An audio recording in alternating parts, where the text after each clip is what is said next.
নরসিংদী জেলার মনোহরদী থানা খিদিরপুর বাজারের সাথী হাসপাতালের সংলগ্ন এখানে রাস্তার সাথেই আপনার লাকড়ির ব্যবসায়ী, যার কাছে আপনার হাজার হাজার মণ লাকড়ি পাওয়া যায়। এখান থেকে সারা দেশেই বিভিন্ন অঞ্চল থেকে এসে লাকড়ি কিনে নিয়ে যায়। আমি ওনার কাছে চলে আসছি, ওনার সাথে একটু কথা বলবো। আপনি এখানে লাকড়ি বিক্রি করেন কত বছর যাবত? প্রায় 4 বছর যাবত লাকড়ি বিক্রি করি। আপনার লাকড়ি কেমন বিক্রি হয়? কোথায় কোথায় নিয়ে যায় লাকড়ি?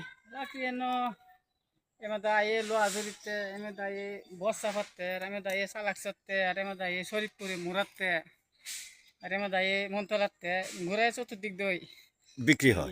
মানুষ আয় নেয়। ইনশাল্লাহ অনেক চাহিদা। আমিও আপনার কাছ থেকে কিছুদিনের মধ্যে কিছু লাকড়ি নিব।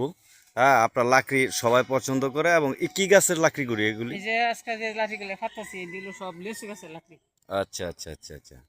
তাহলে ইনশাল্লাহ দোয়া আপনার এই ভিডিওটি সবাই লাইক করবেন, কমেন্ট করবেন, শেয়ার করবেন ইনশাল্লাহ।